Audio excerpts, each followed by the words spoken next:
Just under 1,500 years ago, something terrifying happened to the world's climate. Something nobody could understand. The sun began to go dark.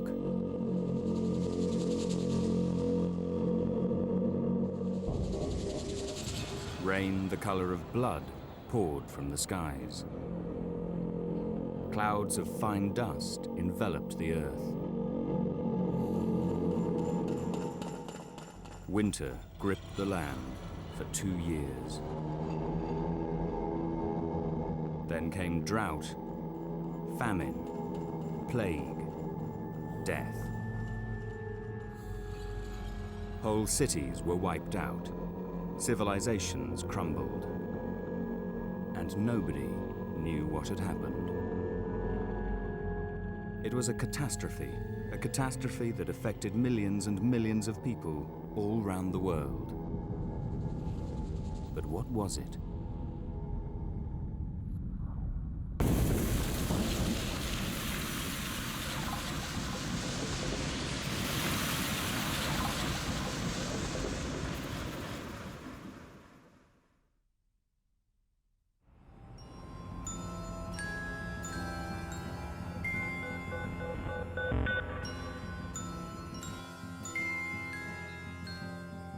The mid-6th century catastrophe was the most important date in the history of the past 2,000 years. It really did lay the foundations of the world we live in today. For 5 years, in the attic of his unassuming suburban home, David Keys, a writer on history and archaeology, has immersed himself in a worldwide investigation. He's consulted over 80 experts on drought, famine, floods, cosmic and ecological disasters, epidemics and ancient wars. He's scoured the annals and chronicles of the 6th and 7th centuries AD from all over the world. His book tells the story of a catastrophic climatic event buried in the heart of the Dark Ages, which Keys believes totally altered the course of history.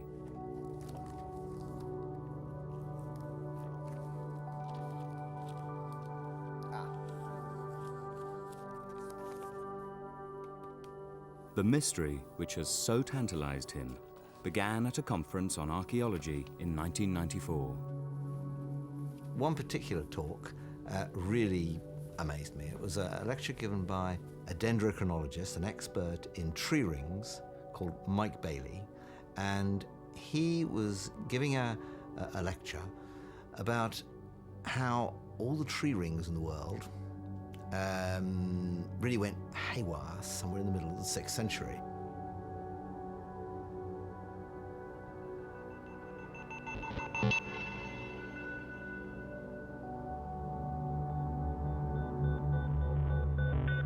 "30 years ago, when he was a physics student, Professor Mike Bailey of Queen's University in Belfast pioneered a revolutionary idea in a totally different field to his own. He devised a computer system which would put trees to scientific use. He had realized that trees had the potential to become the silent witnesses of the world's changing weather, going back thousands of years. Every year, trees put on a new layer of growth within the bark. These layers show up as rings.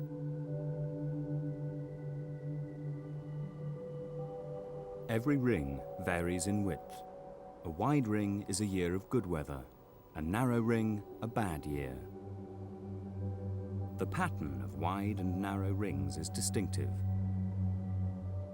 Each ring sequence can be matched with the rings of previously felled trees and precisely dated.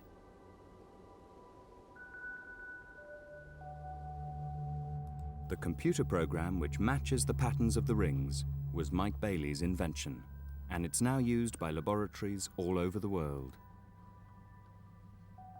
Over the last 30 years in Northern Europe, a variety of people, a variety of laboratories have set out and worked back from known felling dates taking you back through long ring records of living trees and then overlapping to patterns from historic buildings, for example, fitting together these sort of long ring patterns, going back hundreds and eventually thousands of years. It's by painstakingly analysing and overlapping the patterns of older and older trees that a complete, unbroken record of tree ring widths is built up. So you've got this sample with its very clear character change just here. When we processed another sample from the same building, we could see that it came originally from the same parent tree, and you could extend the pattern back from the first sample right back through to the beginning of this sample. Many, many samples have to be analysed by Mike Bailey's computer program to get the average width for every year. It took 14 years to build up the complete data just for Irish oaks. This tree record is now telling Irish scientists what the weather was like every single year for the last 7,500 years. If you think about that, that's an astonishing position to be in. We can interrogate for any calendar year in the last thousands of years what trees thought of their growth conditions over a big geographical area. And that information simply didn't exist before. But what we're interested in is, why did this tree go narrow at this point and narrow again at this point? What is the environmental information which is actually stored in the patterns?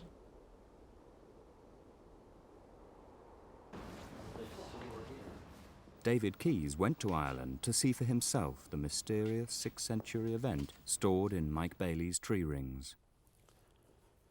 Yeah, shuffle through here, David.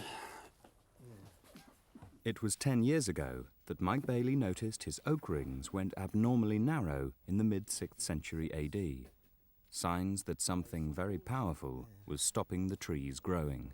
539, 540, 41, 42, extremely narrow. Bailey then told Keys of similar evidence from Europe, particularly from a colleague in Finland. He sees a really abrupt drop in 536, a bit of a recovery in 537 and 38, and then it drops dramatically into 542. So you're beginning to see a pattern. And that pattern wasn't just confined to Ireland and Finland. By contacting other labs, David Keys found that wherever you looked in the world, in the mid-6th century, trees were having a terrible time. Foxtail pine rings from the Sierra Nevada mountains in California showed that 535, 536 and 541 were 3 of the 4 worst years in the past 2 millennia. In Chile, Fitzroy trees record the greatest summer growth drop of the past 1,600 years. In Siberia, a 20-year decline in tree growth in the 530s and 540s was the most serious in the past 1,900 years. So why were the trees not growing? Was it dark, cold, natural pollution, or drought? For Mike Bailey, the answer lay in a microscopic examination of a 536 AD oak ring. Cells normally seen in winter were showing up in summer too. A colleague in Germany sent me this photograph of one of his German oaks. The tree puts on a line of these large spring vessels, and it then puts on fine cell wood during the summer and goes dormant, and then it does again the next year. So each year's growth is from the beginning of one line of vessels to the beginning of the next. And in this year, the year 536, the vessels are enormously small, and they're also distributed right through the summer. So it's widely reckoned that this phenomenon is due to frost damage. The implication from this kind of worldwide evidence was that the weather was extremely cold for long periods in the mid-6th century. Mike Bailey also had archaeological evidence from Ireland which backs this up. Much of the wood that he dated came from crannogs, wooden island forts that people built as refuges in times of trouble and clan warfare. Bailey took Keys to the remains of one in Loch Catherine, near Omagh, to look at the submerged timbers that once formed the outer wall. My first inkling that there was something going on came from timbers, specifically from sites like this. The mid-6th century marks the beginning of the construction of crannogs. Bailey believes that this was due to the hostile conditions stemming from the climatic disaster. When you look at the overall picture, there seems to be about a decade of really bad conditions, starting in 536 and running on to the mid-540s at least. The implication from lots of bits of evidence is that it was extremely cold, and that this reduced sunlight and cold caused crop failures. So basically, people in an area like this would be forced back onto non-agricultural produce. They would be forced to fish, they would be forced to hunt, and that would put a lot of strain on a population which was used to having agricultural produce to see them through the winters, for example. So I think things would have been fairly bleak here.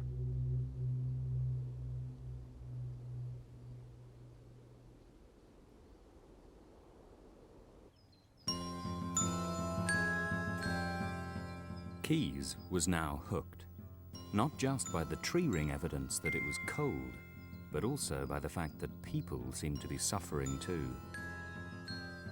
His next step was to see whether there were any written accounts from the time of the climate falling apart.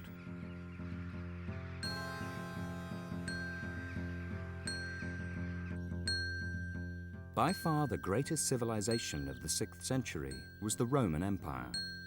Rome had been sacked 100 years earlier by Huns and Goths, but now the empire was resurgent with a new capital in Constantinople.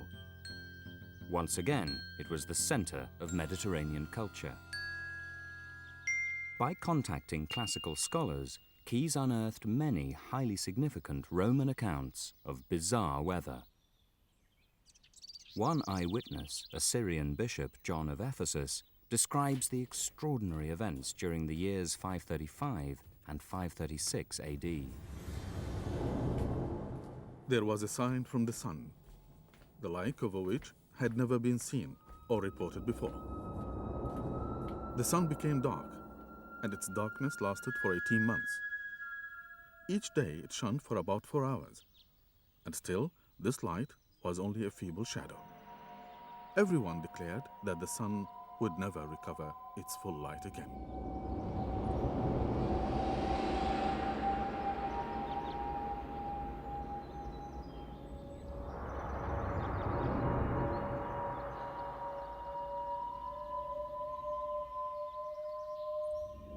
Historians of the 6th century empire do not usually record climatic events unless they are something really stupendous. A natural event like a comet will get mentioned. Now, in the 530s, the fact that John mentions a 2-year dimming of the sun indicates that it was significant. John, writing in Constantinople, mentions it. Cassiodorus, writing in Italy, he too refers to a dimming of the sun. We have had a spring without mildness and a summer without heat. The months, which should have been maturing the crops, have been chilled by north winds. Rain is denied, and the reaper fears new frosts. These accounts from the Mediterranean and Middle East were extraordinary enough, but what about the other civilizations of that time? Keys scoured records from North and South China, Korea, and Japan.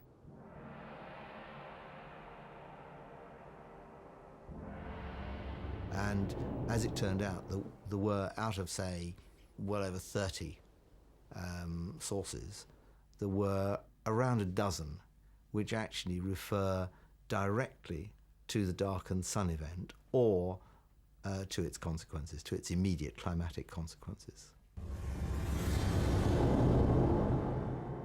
In 540, the Japanese great king wrote, "Food is the basis of the empire. Yellow gold and 10,000 strings of cash cannot cure hunger. What avails 1,000 boxes of pearls to him who is starving of cold. And the Nanxi ancient chronicle of southern China records, yellow dust rained down like snow. It could be scooped up in handfuls.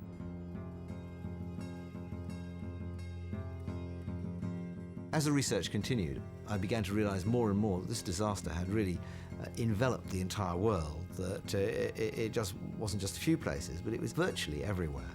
The only question was, what was causing it? There seemed in my mind only three possible answers to that. Either an asteroid, or a comet, or a volcano.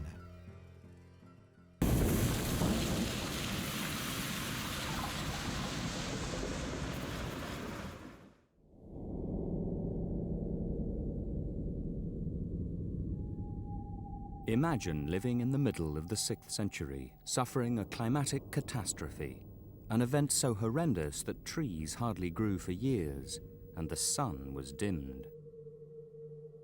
Whatever it was, it would have taken thousands of cubic miles of dust to be hurled into the atmosphere to cause this permanent winter. Was an asteroid, comet strike, or volcano responsible?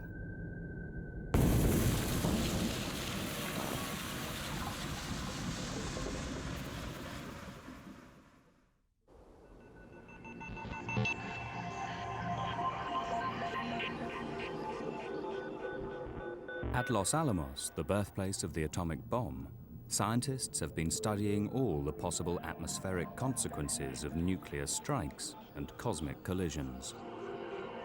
We certainly have plenty of evidence that the Earth is struck repeatedly by asteroids large and small, comets large and small.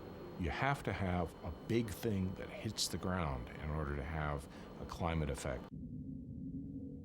Extraterrestrial bodies come in all shapes and sizes. Meteors are small rocks which roam space, occasionally hitting planets, usually causing little damage. Asteroids are big meteors.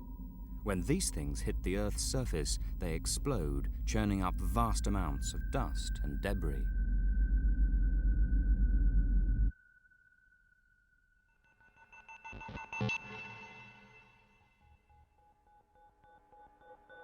David Keys asked an astrophysicist to calculate how big an impact would have been needed to generate a climatic catastrophe lasting at least a decade. And so what we can say is that the total number of particles in the atmosphere, because this is one, then rho is around 1 over kappa L.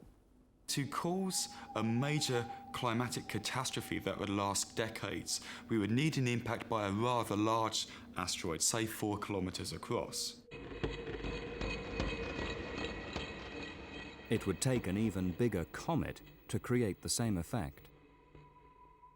A comet consists mainly of gas and ice.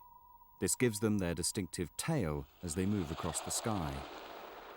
Because they're less dense, Alan Fitzsimmons has calculated that it would take a 6-kilometre-wide comet to affect our climate. Such a crash would have a spectacular effect on our planet.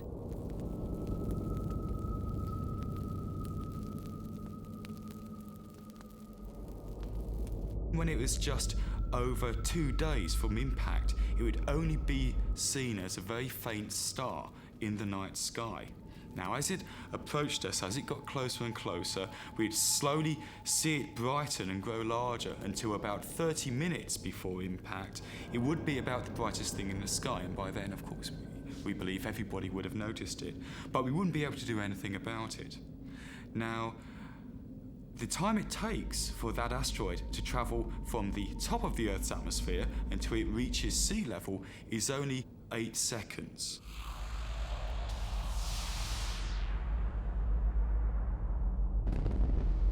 So we'd see this brilliant fireball, all the time, of course, making no sound because it's travelling about 20 times the speed of sound. The first sound we would hear would occur minutes after we see the huge flash of light when the asteroid strikes the Earth's surface and is instantly vaporized in a ginormous fireball. Could this disaster have happened without at least one civilization noticing and reporting it? no civilization at the time records any such event. In addition, scientists have found no evidence of a crater left by an impact from the 6th century. I mean, that's just yesterday. In geologic time, it'd be a big crater. We'd know about it. Certainly that happened 65 million years ago when the dinosaurs died. But I don't think it happened in the 6th century. But the lack of a crater alone does not rule out a comet or asteroid strike. 70% of the Earth is covered in water. Could it be that the impact was on the oceans? If the asteroid landed in the ocean, then the initial wave caused by the impact would be miles high. There would have been humongous tidal waves, big, huge tidal waves that would have swamped the coasts over the margins of whatever ocean it struck. The tidal damage would have traveled miles inland. Again, no civilization recorded such an event. And scientists haven't detected any significant interruption to the growth of coastal plants at this period. There doesn't appear to be any evidence of an asteroid or comet strike on Earth at this time. The search seemed to be narrowing down to a volcano. But could there be another extraterrestrial explanation? This time, not a complete comet hitting the Earth, but one which had fragmented and scattered throughout the atmosphere. It's a theory Mike Bailey suggested to David Keys. Well, the bombardment event has been, if you like, classically defined as a large number of pieces of comet arriving in a short period of time and exploding in the atmosphere. And the model for that is the 1908 Tunguska impact over Siberia, which was a single object which probably caused about a 20 megaton equivalent size of explosion. The 1908 Tunguska event was an example of an airburst explosion. A lightweight meteor hit the Earth's atmosphere and exploded in the air. While the shockwave caused massive local destruction, there weren't enough microfine particles released to affect the weather. But Mike Bailey believes that a whole shower of cometary debris hitting in a Tunguska-style event could affect the climate. If you have a large number of those, you're going to just put a lot of material into the atmosphere, and you're going to cause a dust veil. Mike Bailey believes that it's possible to use mythology to support his theory. He's analysed the life and death of one of the most famous legends of all time and reached an intriguing conclusion. 6th century Britain was supposedly the time of King Arthur.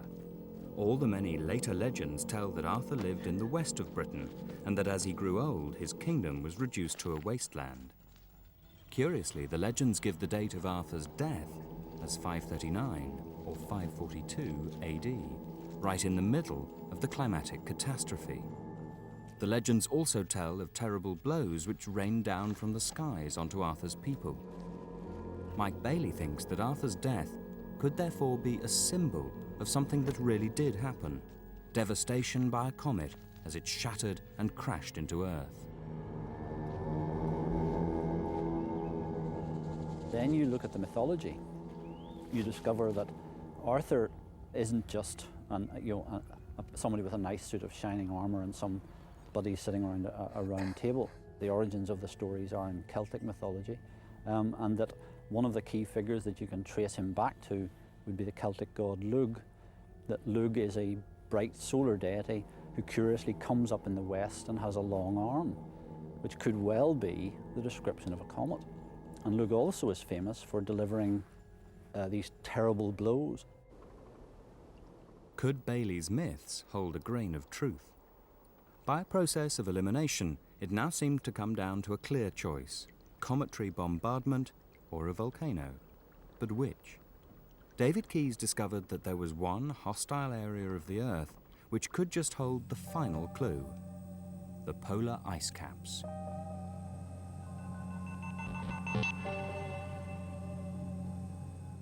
For the past decade, a multinational team of scientists has been extracting 1,000-meter deep columns of ice from Greenland in the north and the Antarctic in the south.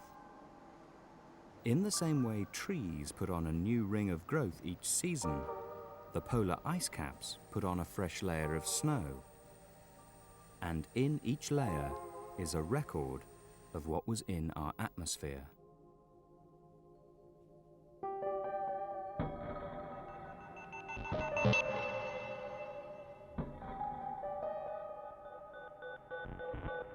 The chemistry of the old atmosphere is in there.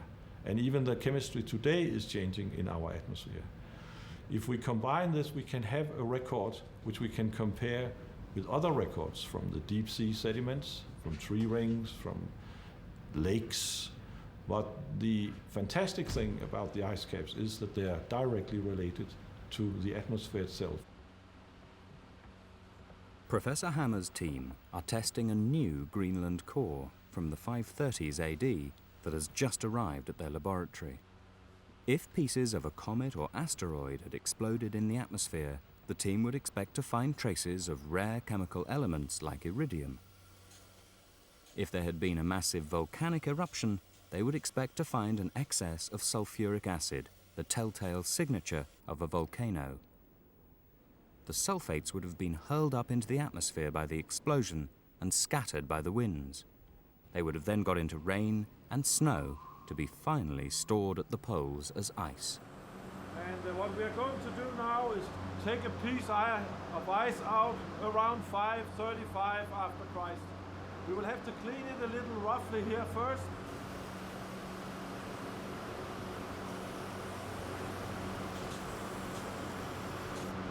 We will now bring it into this setup here, where it will be cleaned in the ends and on all sides, and then it will be cut by the steel knife so that we are not touching the core. We have to remove quite a lot to be sure that we don't have any outside contamination. The cleaned core is sliced into 5-centimeter lengths. Each length is then melted and analyzed.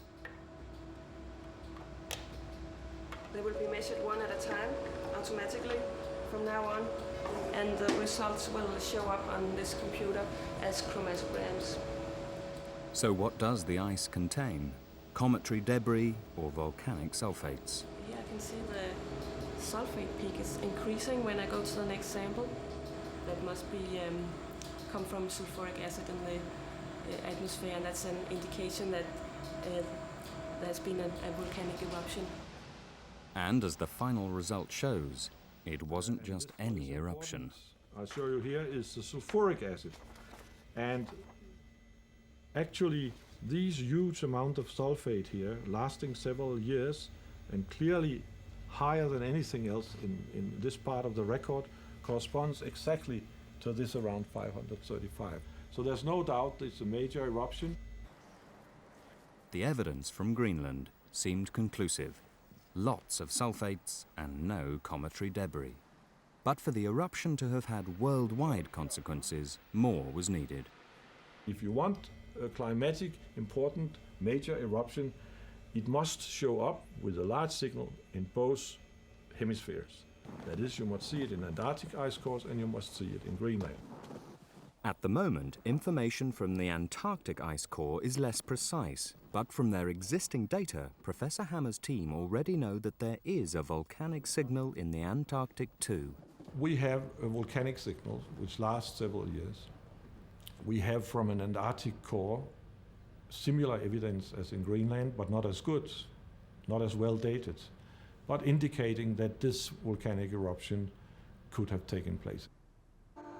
The data from both the North and South poles is the same, a huge sulfur spike around the mid-6th century. That strongly suggests volcanic ash caused the global climate damage seen in tree rings.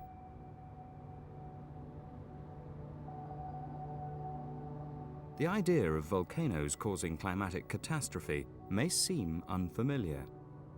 But tree rings and ice cores now show that every 1,000 or so years, massive climate downturns have happened. The mid-6th century event is simply the most recent.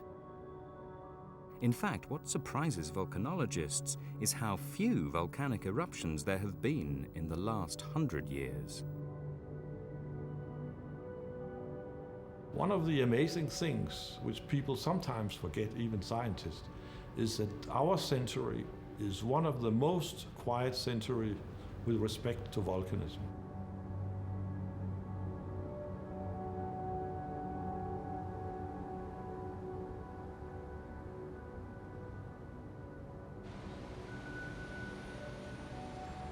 If you go back in time, in 19th century, in 17th century, 18th century, there's a lot of volcanoes. They come in lumps, say 20, 30 years, a lot of them. They even overlap in the stratosphere, mixing up.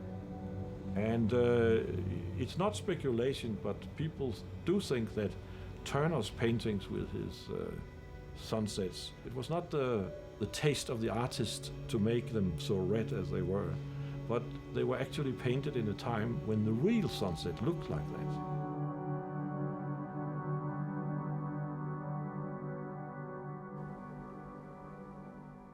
We live on this planet with over 200 active volcanoes. They may have been quiet recently, but a really massive eruption can turn the climate upside down.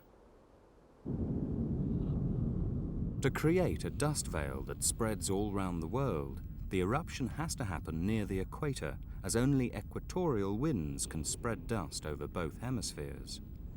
But there are over 90 equatorial volcanoes. Could David Keys discover which one caused the mayhem of the 6th century?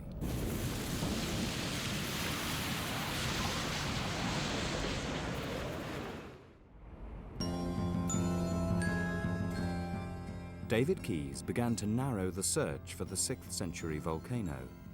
He knew that the highest concentration by far of large tropical volcanoes lies in an arc straddling Southeast Asia, from India through Sumatra, Java, the Philippines, and Japan. First, he turned to the greatest civilization near this area, which was then producing written records, China. I, in great excitement, started looking to see whether there was any trace of anything happening in 535. And in fact, in February 535, there's a record of a loud bang, a huge thunderous sound coming from the southwest. And with this one, there was no mention of lightning or anything. It was merely a rather sort of mysterious entry in which they only referred to the sort of thunderous noise. And interestingly, that points straight towards that Indonesian area where all those volcanoes are. For the Chinese to have bothered to record such a sound, it must have been an exceptional one-off event. But could the sound of a volcanic eruption have traveled the 3,000 miles from Indonesia to China?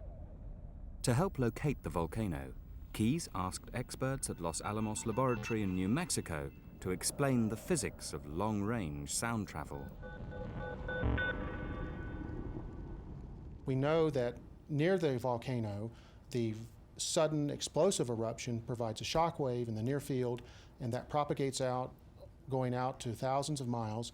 But as it propagates out, you lose the high frequencies, the shock, very sudden, sharp reports of the volcanoes, and all you're left with are the low frequencies that we measure in what we call infrasound, which is generally below 10 cycles per second.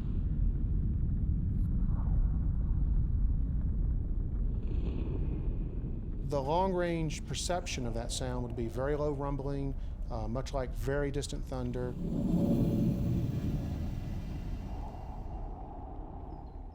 The Los Alamos experts had said it was possible. Now, could Keys find any written evidence from Indonesia?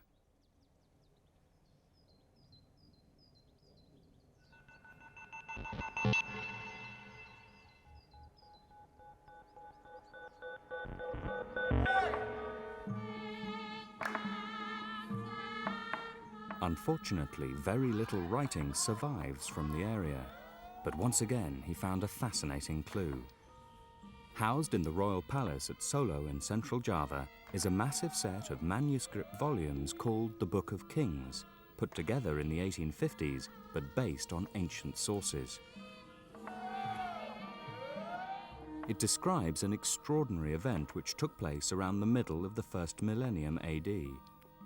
Today's Javanese royal archivist, Prince Puja, reads from the original text.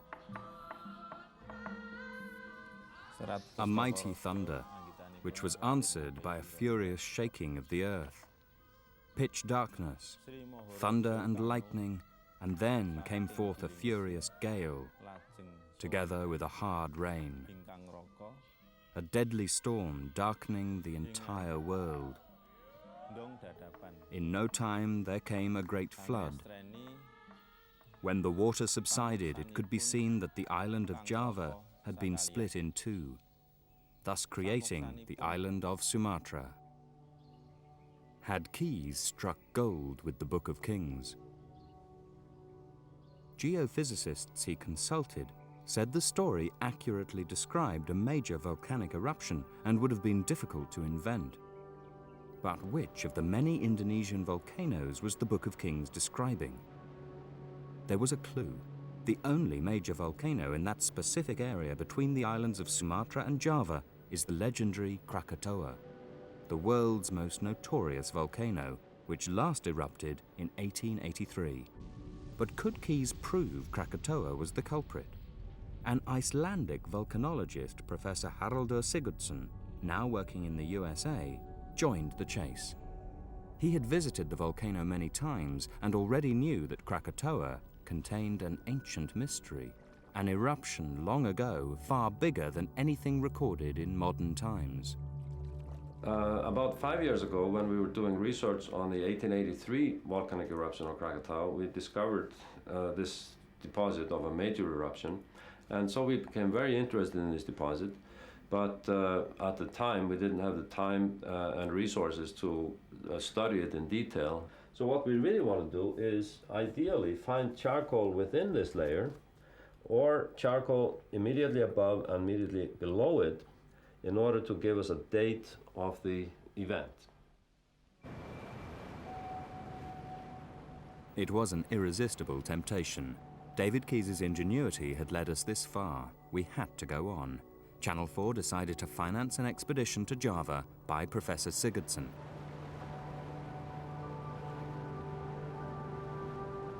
His goal, to test Keys's theory by dating Krakatoa's major eruption.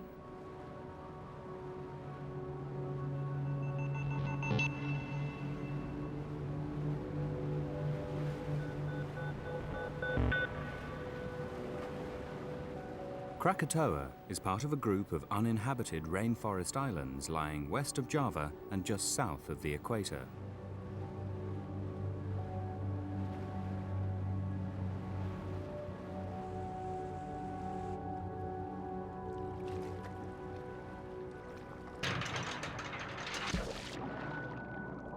It's also the scene of the most famous volcanic eruption of recent times.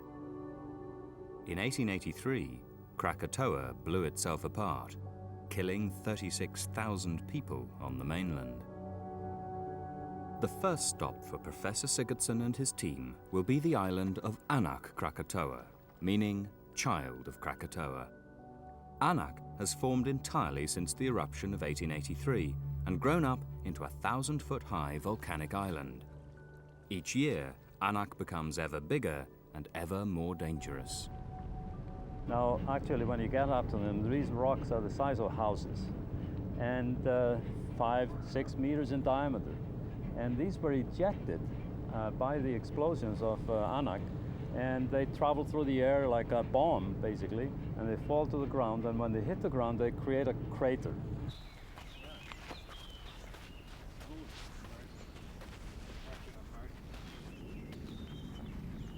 Well, this is about as big as they come. This one must be 2 meters high. And what do you think, about 4 meters wide? Yeah, I'd say so. That's a big bomb. Yeah. Beautiful crust. Hard to imagine this thing flying through the air and landing here during an explosion, plunking down and creating this crater that it sits in. This one is a good one because you can hide behind it in an explosion and take shelter. Let's hope they don't land like this today. It'll be very dangerous.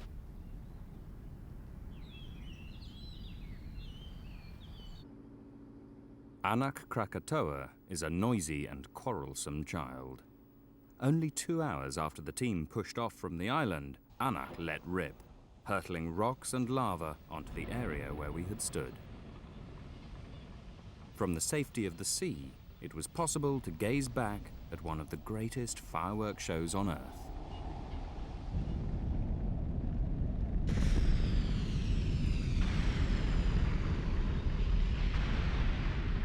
This activity is just part of a cycle that's been going on for hundreds of thousands of years. Krakatoa grows up out of the sea. Every little eruption adds more and more rock to the island. Eventually, it gets so large, it blows itself apart. This time, Anak continued its barrage throughout the night, on into the heat and dust of the next tropical morning.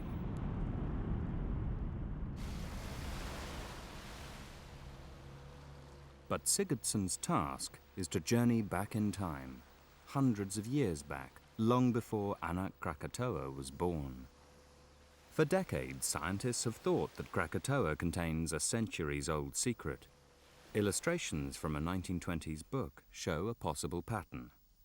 First, there was ancient Krakatoa, which exploded, possibly around 535, leaving islands behind which eventually, with occasional minor eruptions, grew back to the Krakatoa of 1883. This in turn blew up, leaving the Krakatoa Islands of today. Sigurdsson's last survey of the islands seems to confirm this. 5 years ago, he charted the ocean floor using sonar. The charts show the outlines of a caldera, the term for a giant crater left after a massive volcanic explosion. There's a structure out here in the ocean, a circular structure, which is much larger in diameter, and it is possible that this buried feature, circular feature that we see here to the north and the east, may in fact be a gigantic ancient caldera of Krakatoa. Well, we must be right on the edge here. So can Sigurdsson find any hard evidence to date this eruption of ancient Krakatoa? Such evidence is only contained in charcoal, which is formed when hot lava instantly carbonizes trees. The charcoal can then be carbon dated in a laboratory. To get an exact date, Sigurdsson must find charcoal from the major eruption layer, which is on the islands around Anak Krakatoa. Wow, it's a vertical drop. Failing that, he could also narrow the margin if he finds charcoal in the layers above and below. Looking for charcoal is like looking for a needle in a haystack, and a lot more dangerous. I'm right in the middle of this major pyroclastic deposit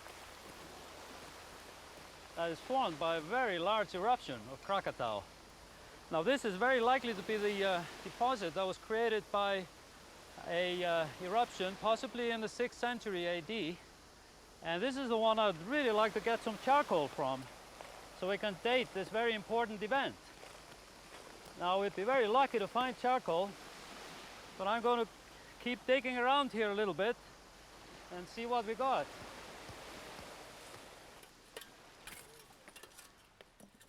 The material in the layers of Krakatoa spans hundreds of thousands of years. Even narrowing down the date of the major ancient eruption to within a few thousand years would be a big stride forward.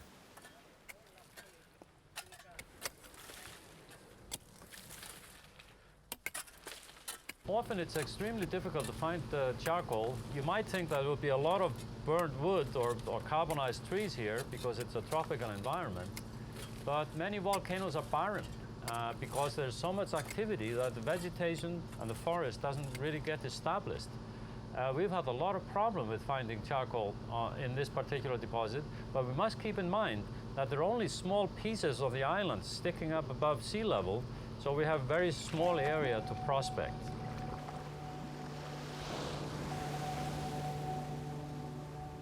During the fortnight he was in Krakatoa, Professor Sigurdsson was only able to find 10 charcoal samples. He was unable to find a charcoal sample big enough to date from the major eruption layer. However, he was able to find good samples for the layer immediately above it and a layer a few levels below it. It will now be possible to see whether 535 falls between those dates.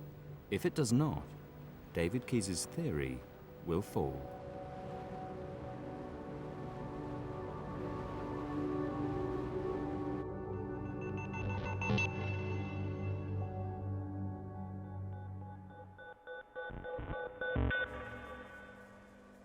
Six weeks later, the carbon dating analysis is completed. Professor Sigurdsson faxes the results and an accompanying report to David Keys. Yeah. So what's his assessment of it? That's just really good news.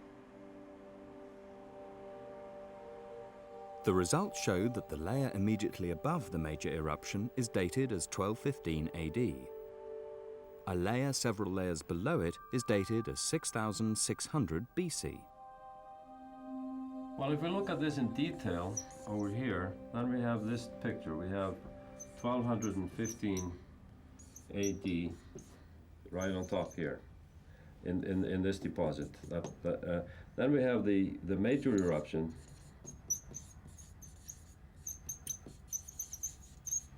Deposit right underneath it. And then we have about 5 layers. And then down here we have the charcoal that we dated as 6600 BC.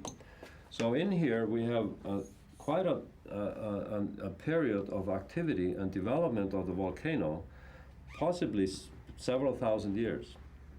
And that leads us to think that the event is much closer to 1215 AD as opposed to 6600. That span still covers the 535 AD event, so it doesn't rule it out at all. In fact, I think as a result of this, we are focusing more and more in on that time frame.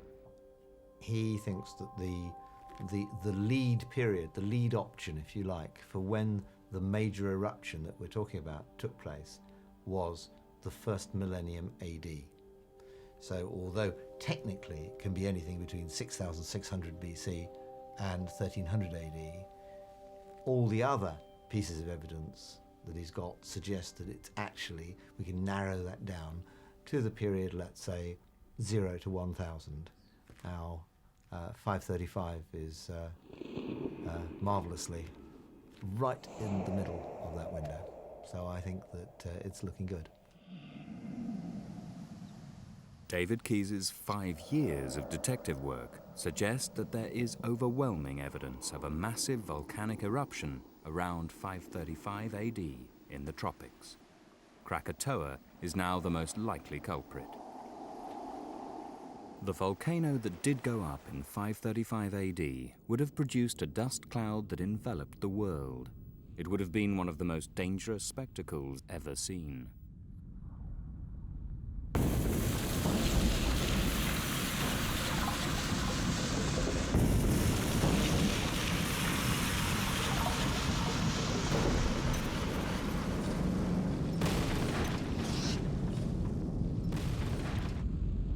A 30-mile-high column of ash and dust brought global climatic catastrophe.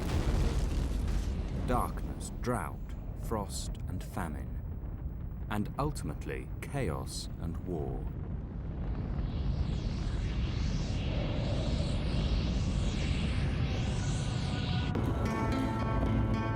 It was a natural catastrophe that would change the course of human history.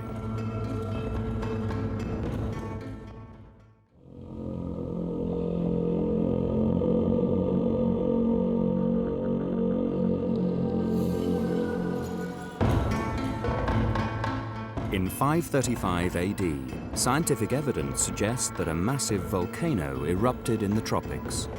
It threw up so much ash that it turned summer to winter. Crops failed for years. Drought and famine gripped the land. Millions died. For the last 5 years, David Keys, a writer on history and archaeology, has immersed himself in this worldwide climatic catastrophe.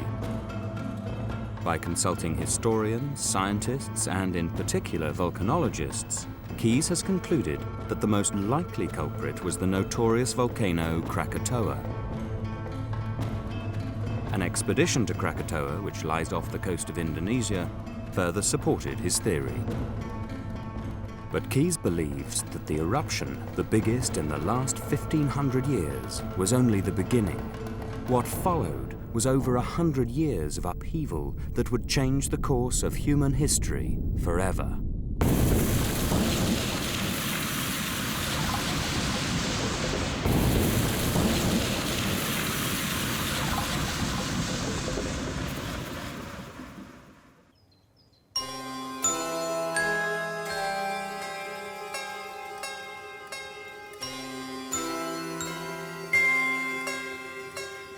So what would the volcanic eruption of 1,500 years ago have been like?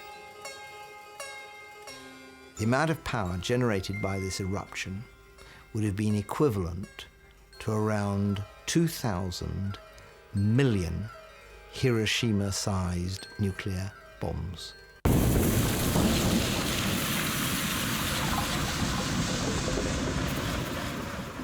The eruption of this ancient Krakatoa is something mankind has never witnessed, perhaps tens, hundreds of times larger than any volcano that's ever been witnessed.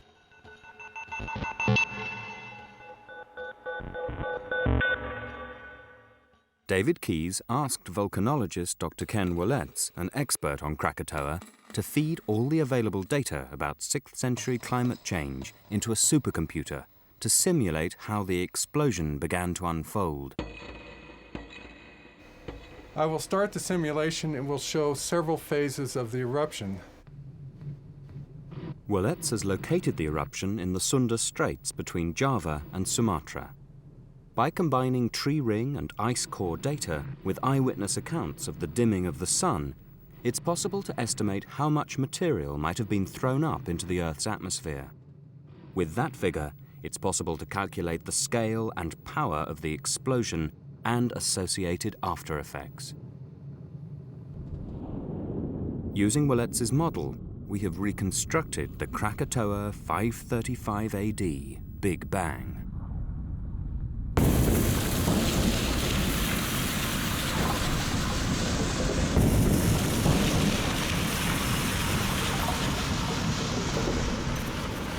A giant red-hot fountain of molten rock and a vast cloud of ash towered over the countryside. Then, a second crack would have let seawater in.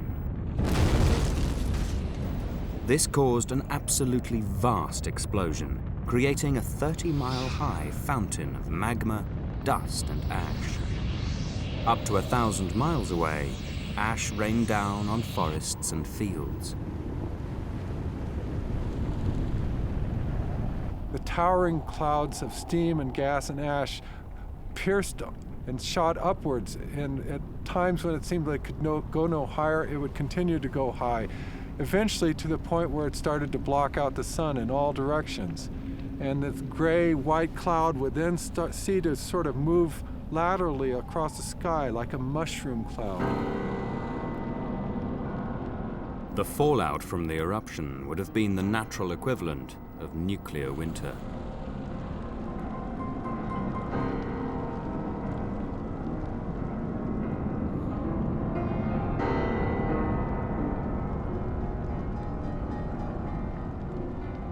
So how did Krakatoa affect the world?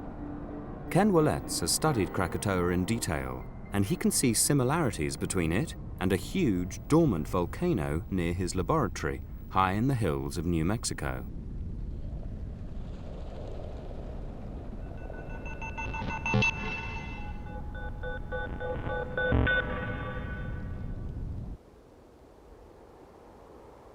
The 15-mile-wide volcanic crater, or caldera, at Valle Grande, New Mexico, last exploded 1 million years ago.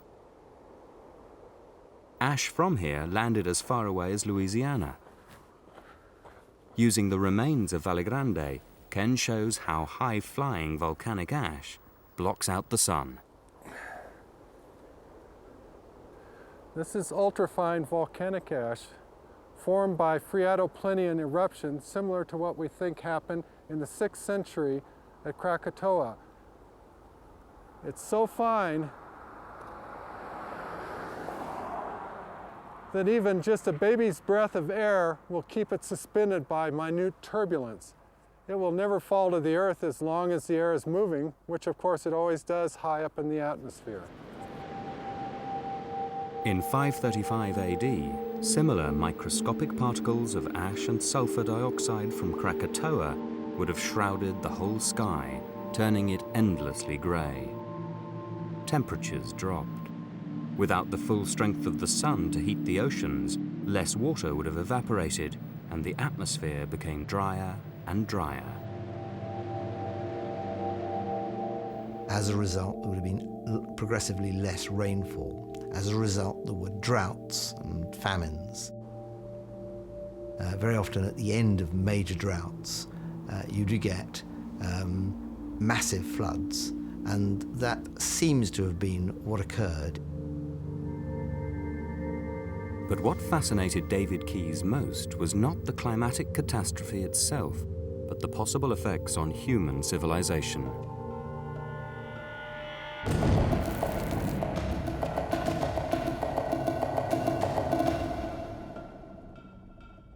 I began to think to myself, well, disruption as severe as this has got to have political consequences. It's really the long-term consequences that I was interested in isolating, to see whether one big event can actually have a knock-on effect throughout history, worldwide. Keys decided to examine a series of historical puzzles of the 6th century AD. He looked at events which, from contemporary writings and archaeological evidence, were known to have taken place, but whose cause has never been properly explained.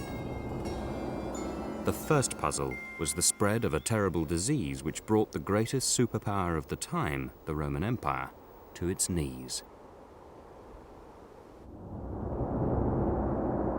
In 535 AD, under the Emperor Justinian, the late Roman Empire based in Constantinople was flourishing. But in 542 AD, something awful struck at the heart of Justinian's glittering empire. The horrors were described by a contemporary writer, a monk called Evagrius. With some people, it began in the head, made the eyes bloody and the face swollen, descended to the throat, and then removed them from mankind. With others, there was a flowing of the bowels.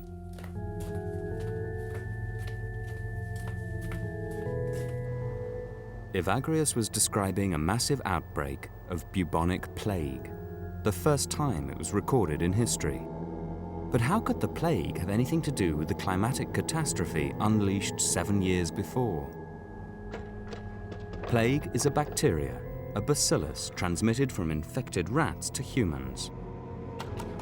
The carrier is the humble flea which feeds on rats' blood.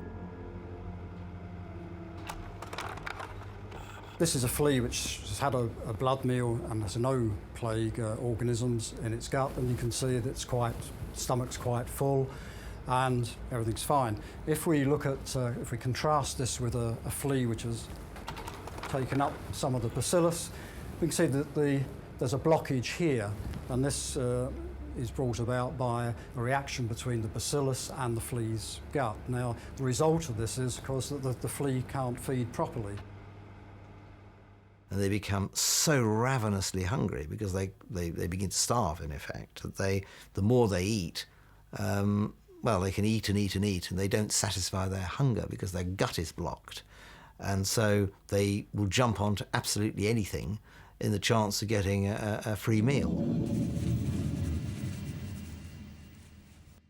As the rats themselves die from the plague, the flea has an obvious new target to bite for blood: humans. And then, as Evagrius describes, the agony begins. Some came out in sores, which gave rise to great fevers, and they would die 2 or 3 days later with their minds in the same state as those who had suffered nothing, and with their bodies still robust. Others lost their senses before dying.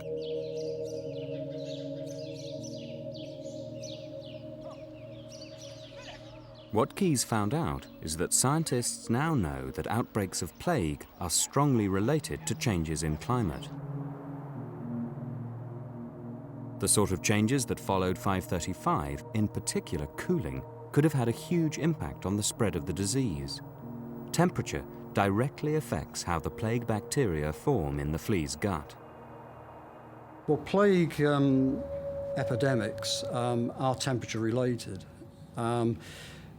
What happens is that in the gut of the flea, the fibrin clot only forms at temperatures below 25 degrees centigrade. Above 25 degrees centigrade, the clot doesn't form, and any bacillus is simply passed out of the flea with the feces.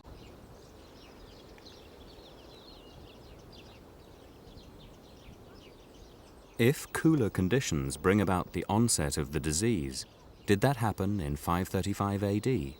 And if so, where? Well, according to one of our contemporary sources, the church historian Evagrius, the plague originated in Ethiopia. What we know, both scientifically and historically, is that the Great Lakes area of Central Africa is one of the oldest foci of plague activities in the world, and that it would appear that the assertion of Evagrius is correct. Because Africa is normally hot, the disease is kept at bay. But if Africa was affected by the global cooling of 535 and 536, it would have been a lethal breeding ground for plague. From Africa, via the trade routes, ships, rats and sailors could easily bring the plague up the coast, first hitting the major port of Alexandria in Egypt, and on into the heart of the Roman Empire. And Roman greed for one precious commodity from African elephants would only accelerate that process. In the 6th century, there was an enormous trade in African ivory. Hundreds of tons of ivory are being brought into the empire every year and being processed for luxury furniture, for luxury objects which important magistrates would give out as gifts, processed for diplomatic gifts that the empire could then use to impress his neighbours further to the north and further to the west, people who would never have seen an elephant in their lives. And it was essentially the European and Mediterranean greed for ivory that brought the roof in. Only 7 years after the climatic catastrophe in 542 AD, on the back of the ivory trade, the plague surged into Constantinople.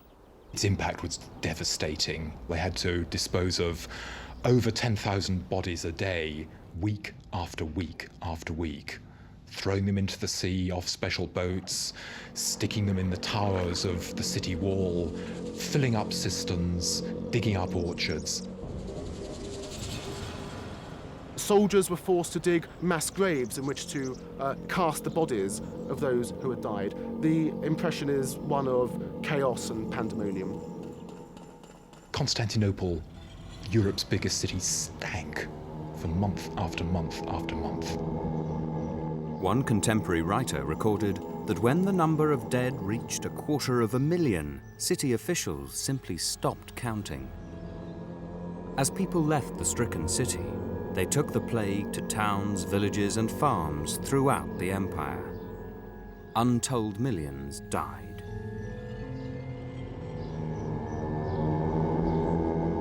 And unknown to the empire, a second mortal threat was brewing 3,000 miles to the east.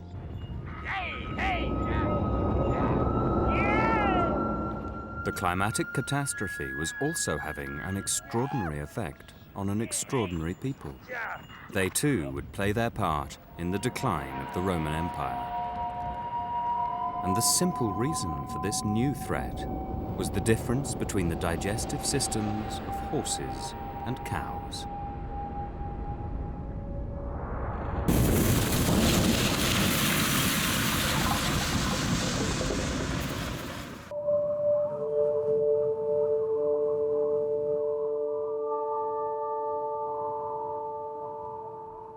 In the isolated plains of Mongolia, hundreds of miles north of China, something strange was about to happen. Before 535 AD, the overlords of the region were a tribe of violent barbarian horsemen, the Avars. Chinese writers recorded their uncivilized way of life. These are foul-smelling barbarians from their point of view, with outrageous habits. The Avars never bathed, never washed their clothing. They cleaned their dishes by having the women lick them dry, all of which was simply horrifying to the Chinese. But in one respect, as both Chinese chronicles and archaeological finds show, the Avars were years ahead of the competition.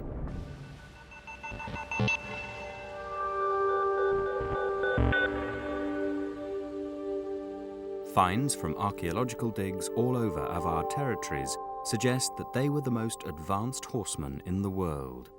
Their style of riding, saddles and mouthbits are still in use by Hungarian plainsmen today, and many believe that the Avars almost certainly invented the stirrup. It was this large concentration of horses that gave them a military edge, the latest in the military technology of that era.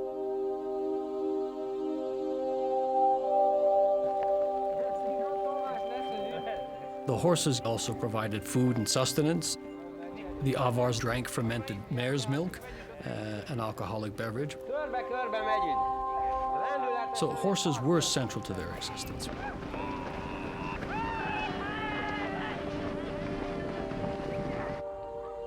But then, in 535 and 536, the years of the catastrophe, Chinese records and tree ring evidence from Siberia suggest that the Mongolian steppe was crippled by cold and dry conditions.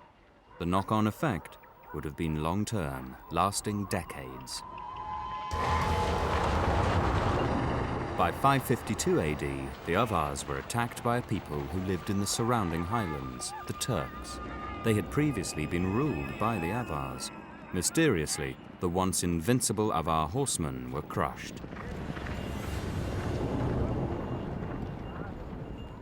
Up until now, the cause of this sudden reversal of power has never been explained. But then David Keys had an idea.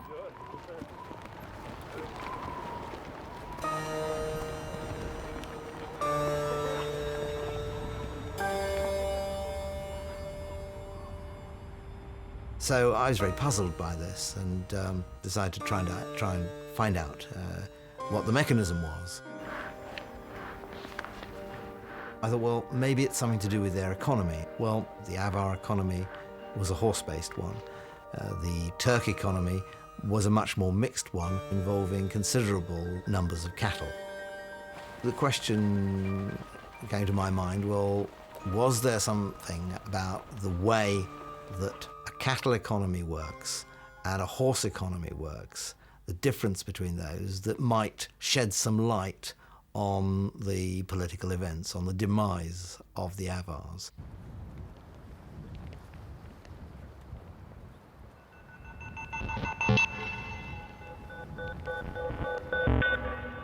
Keys contacted John Milne at Macaulay Land Use Centre in Aberdeen. Milne has made a detailed study of how different animals feed and survive. Yes, these horses here are actually Highland ponies, but in terms of the sort of size, they're very similar to what I believe the Avar horses would have been like. They're quite similar to some of at least in terms of size, in terms of the Mongolian and Kazakh horses that you see now. Milne had done intriguing research into the difference between horse dung and cow dung.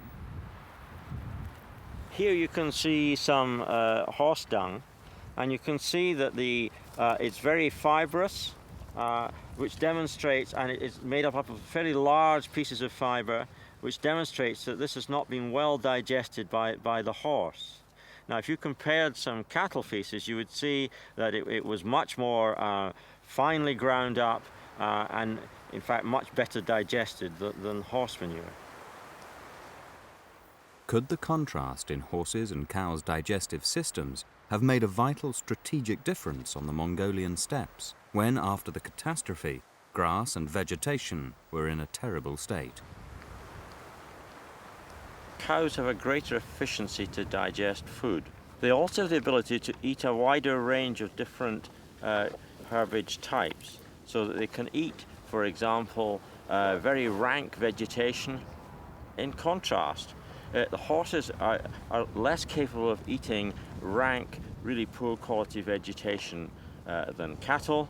And in a drought situation, you would get eventually to the state where the horse was not able to eat enough food. And because it was not being able to digest it successfully, then it would not be able to survive. And so in those circumstances, then the Avars would be very vulnerable.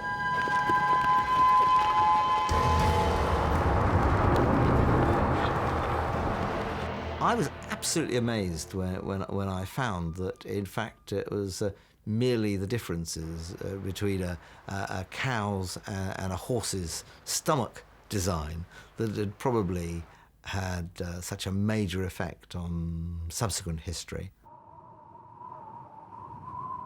Chinese chronicles record how in the defeat by the once subject Turks, thousands of Avars were slaughtered or enslaved.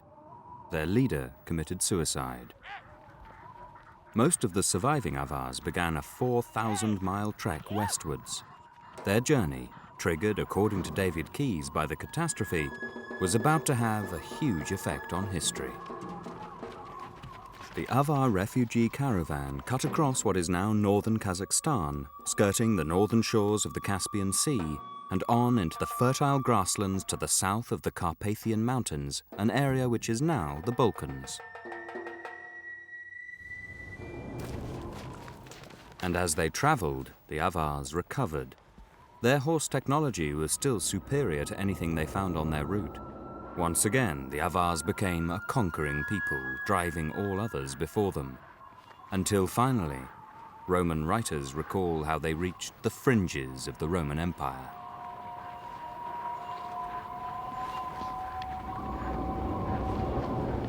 They arrive in the late 550s as refugees. Within a decade, their ruthless horsemanship, ruthless military ability has come to dominate all the tribes, all the groups of Slavs, Huns, Germans living north of the Danube on the empire's frontiers. And having imposed their control over these groups, the Avars can then turn their attention against the empire. The Roman Empire, already weakened by the plague, was constantly harassed by Avar incursions. At one point, Constantinople was besieged by the barbarians. Rather than take over, the Avars opted for blackmail and extracted vast amounts of gold from the empire in return for not fighting. Some of it can be seen today in museums. Much of it is still believed to lie buried in the plains of Hungary. It's reckoned that over 50 years, the Avars netted in today's terms £7 billion worth of gold from the Roman Empire.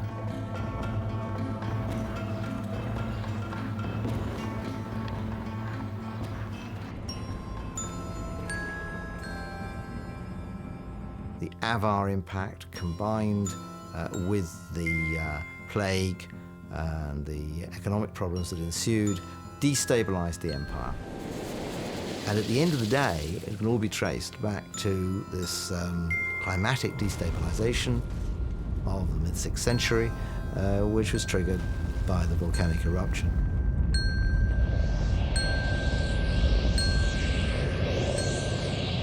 David Keys believed a pattern was emerging which showed huge political consequences stemming from the catastrophe. He had already found evidence of the catastrophe's effects throughout Europe and the East. Now he turned to the Americas, where he found another extraordinary coincidence of timing and another historical puzzle where a great city had been destroyed, but no one had ever known why.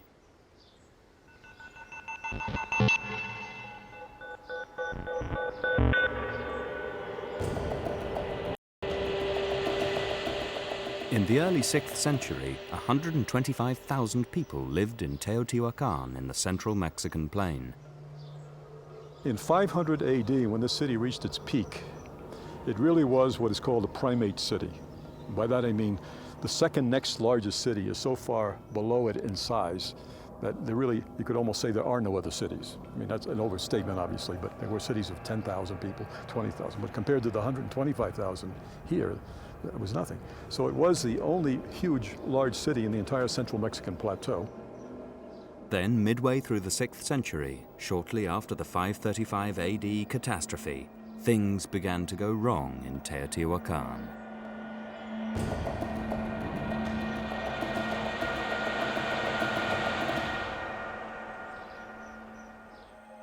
For the past 20 years, Rebecca Story has been painstakingly studying skeletons of people who lived in one of the city's suburbs called Cahinga. The bones provide a remarkable history of the population's health. Well, the Cahinga population has adults. It also has quite a few children and an awful lot of babies. Rebecca Story began to notice that in Teotihuacan's later period, the population, in particular the babies, suffered a severe decline in health. These kinds of infections that show up on the bone are long-lasting bacterial infections, and they're very common on the children. Now, babies shouldn't have infections like this. Normally, they should be born with relatively good immunological protection from their parents, their mother. But in the case of Cahinga, we find lots of babies with already infectious reactions indicating that the health of the mothers was so poor that the children are getting sick as well.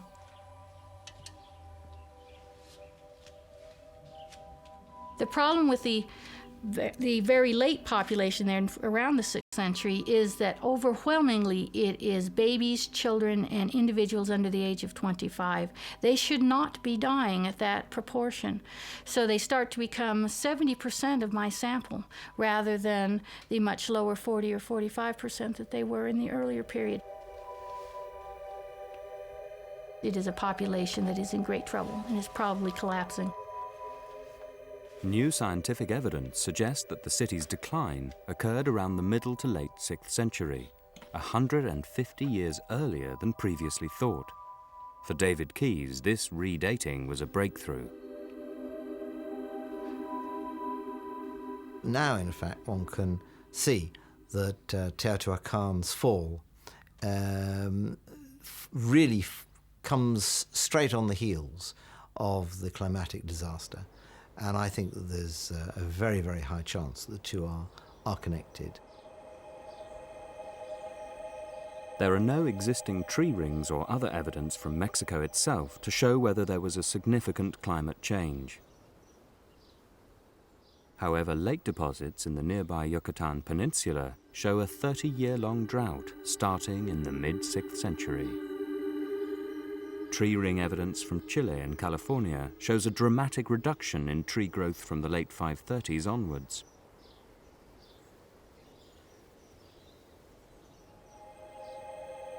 And a study of river levels in Colombia shows that the mid to late 6th century was the driest period in the last 3,000 years. The evidence throughout the Americas, combined with Rebecca Story's findings of malnutrition, suggests that Teotihuacan was gripped by a long-lasting drought, a drought which, according to David Keys' theory, was directly linked to the climatic catastrophe and had a devastating effect on the city's supply of food.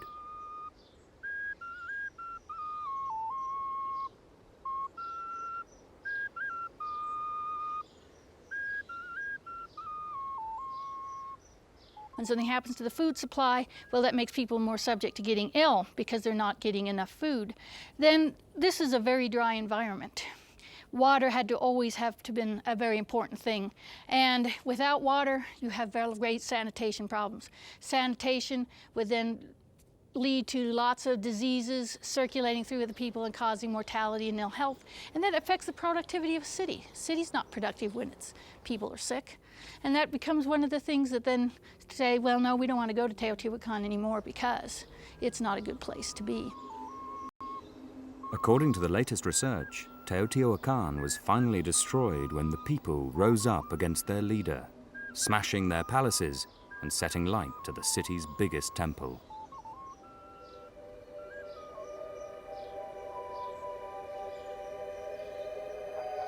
Somebody went in there and set fire to all the roof beams and caused the ceiling and roof to collapse, bring down the upper walls and form a big mound of debris.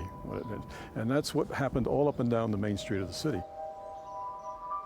Maybe they decided that elite class that was making demands on them was asking too much, that the priests who were supposedly bringing the rain and making the springs flow were no longer successful because the spring flow was dropping and the rains were diminishing, and they lost confidence maybe in the priestly class as well.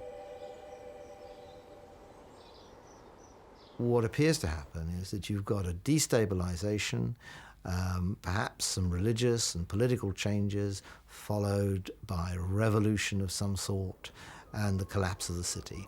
In a way similar to events in Europe, indeed in the way that Constantinople, the Roman Empire, was affected.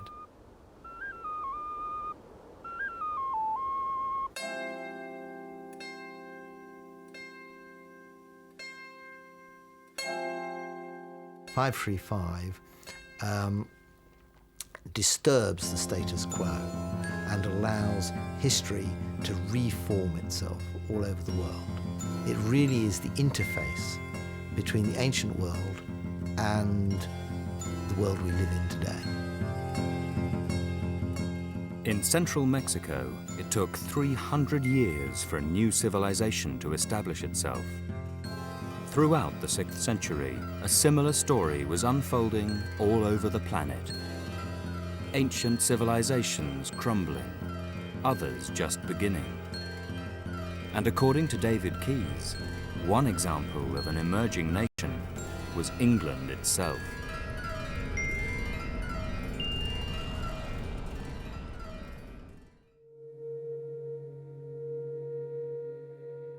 Britain in the mid-6th century, the Dark Ages. The Romans had left 100 years earlier.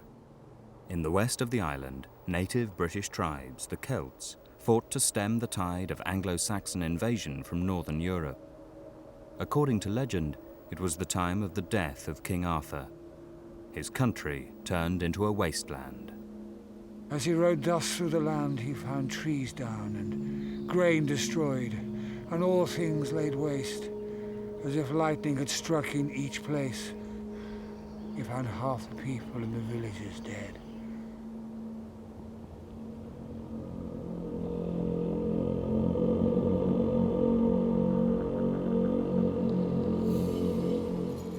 The earth no longer produced when cultivated.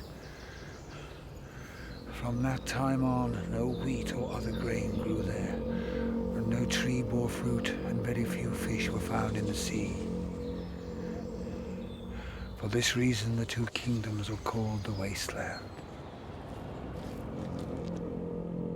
But could the wasteland of legend be a distant memory of a climatic catastrophe that really did hit the native British as a result of 535?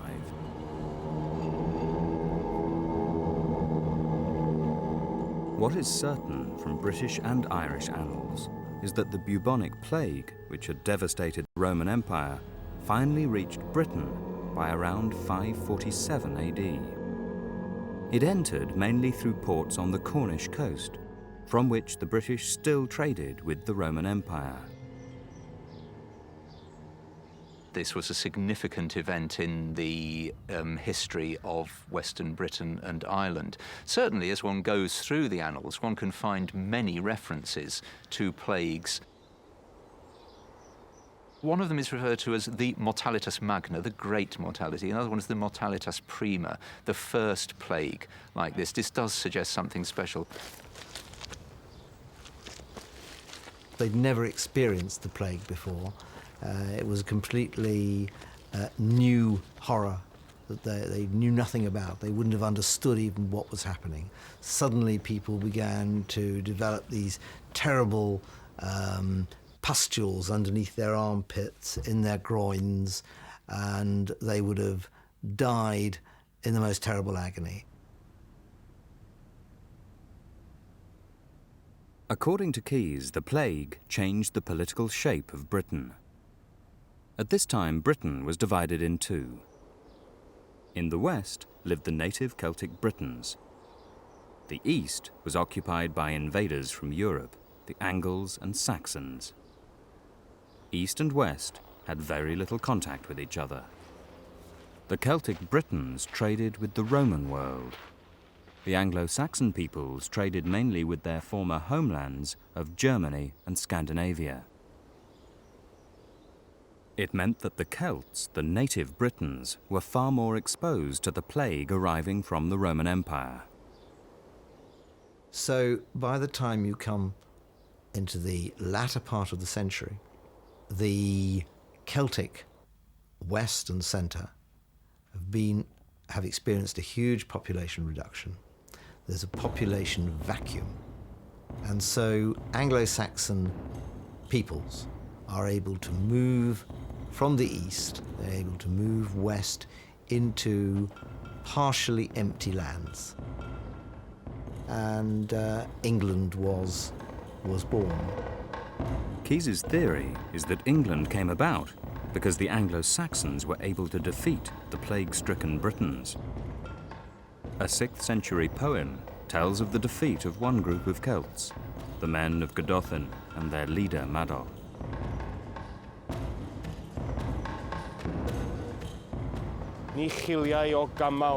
He did not retreat from battle until blood flowed.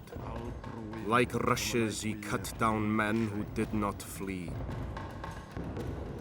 The men of Godolphin relate on the floor of the hall that before Madog's tent when he returned, there would come but one from 100.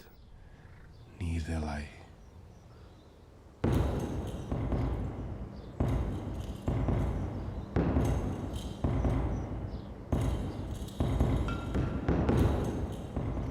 One can see 535 as a watershed, where you see the forces coming into play which create such countries as England, Spain, France, Japan, the United China.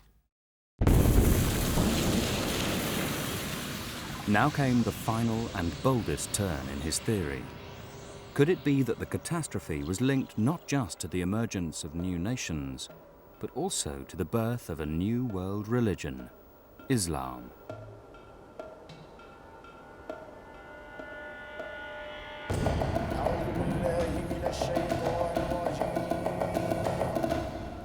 This is all that is left today of the Marib Dam in Yemen, at the southern tip of Arabia. But at the beginning of the 6th century, Yemen was the region's greatest power. It depended on the Marib Dam, its greatest piece of engineering.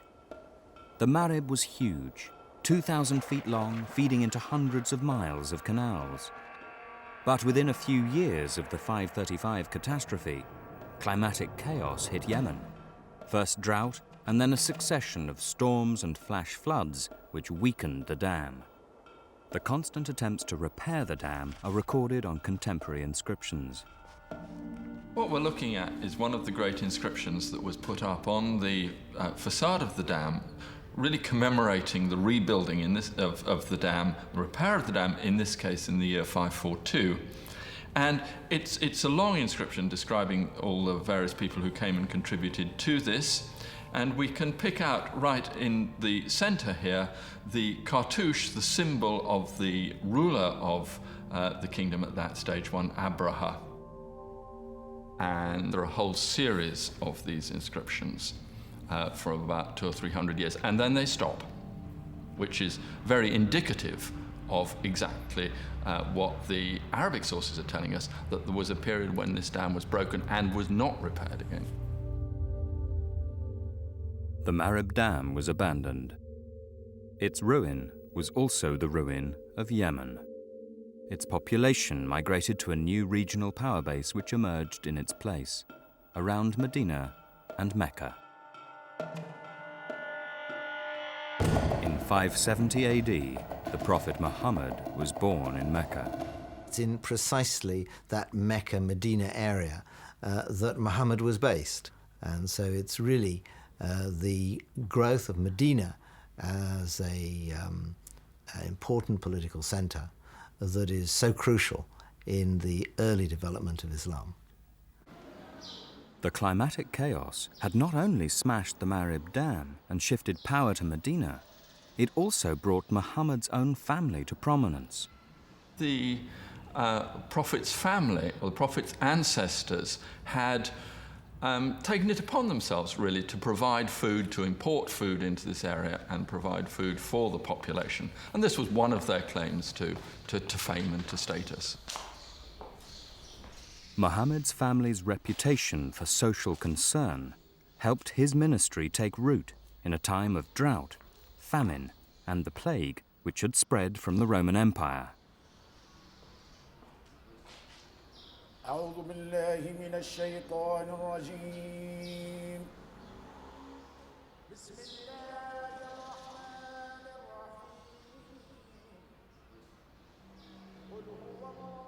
I think Muhammad's message was attractive because this was a period of upheaval and disturbance. One's got this whole apocalyptic atmosphere in the ancient world at that time. There's been war, there's been a revolution. The Roman Empire, which had really dominated the political scene for, 800 years, appeared to be tottering. There is a lot of apocalyptic literature from this period. There are a lot of people saying, this is terrible, the world's coming to an end, how do we interpret these disasters, what are they a sign of, and so on. The political certainties of the world were collapsing around everybody's ears. Nobody seemed sure of the future. It was a very, very unsettled time to live. All these things can be traced back to an extent to the climatic chaos caused by the eruption of 535, and they all feed into the early evolution of Islam.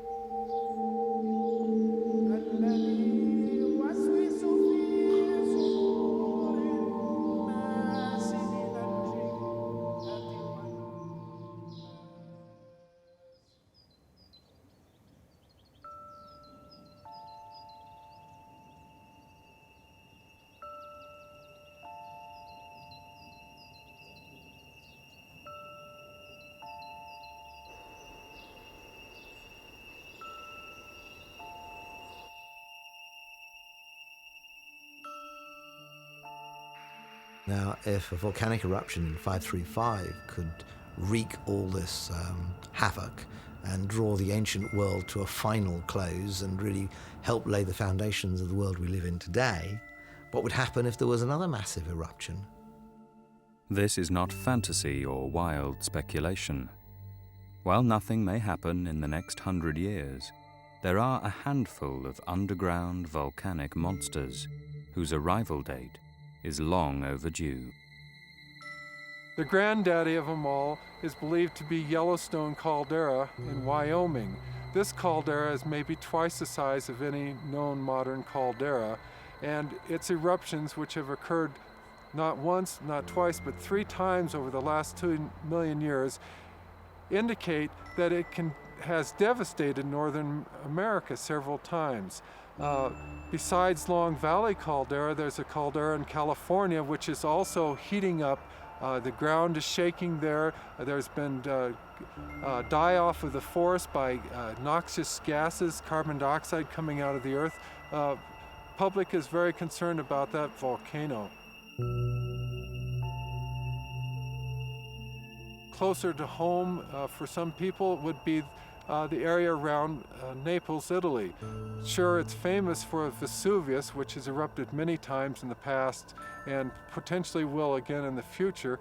There is also a caldera just on the north side of Naples, underlying a metropolitan area of Campi Flegrei and Pozzuoli, where thousands of people live and have lived for a long time. The last eruption in the Campi Flegrei complex was in 1538. At that time, 3,000 people were killed by the immediate explosion. Now, 400,000 people live within the same area. The whole complex is still active and capable of major eruptions. That would be a total disaster for Italy, a major disaster for Europe, and would no doubt have worldwide climatic repercussions, which would have huge implications for agriculture, huge implications from a disease point of view worldwide, and would no doubt have the effect of destabilizing all sorts of potentially unstable countries all over the world.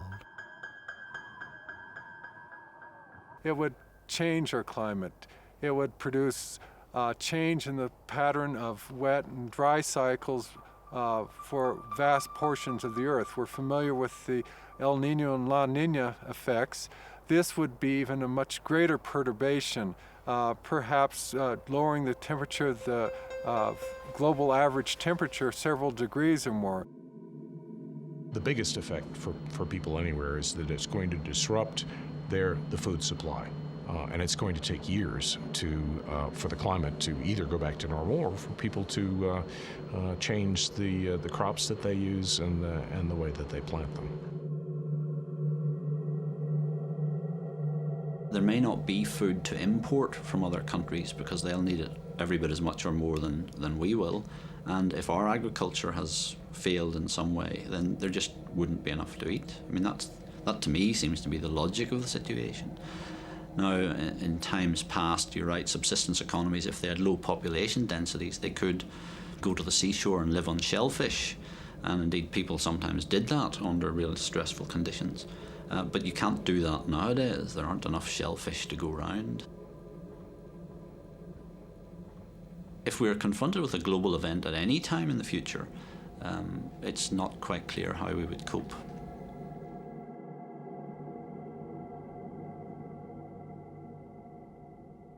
The whole infrastructure of civilization will collapse around us due to the huge environmental catastrophe that would happen because of the failing of crop production, the darkening of the skies. Communications would be taken out, satellite communication. Aircraft transport would be interrupted very severely for a long period. That type of event will occur in the future. Well, people start to struggle for resources. I mean, and basically that means warfare. And in the modern world, it's not quite clear exactly what would happen. You either sit and starve, or you get out there and try and acquire food. And there's not much alternative in a really stressful situation. One of the big lessons from 535, I think, is that we're not talking about a big bang and then the world changes. We're talking about a big bang and then it takes 100 to 150 years for the new reality to actually emerge.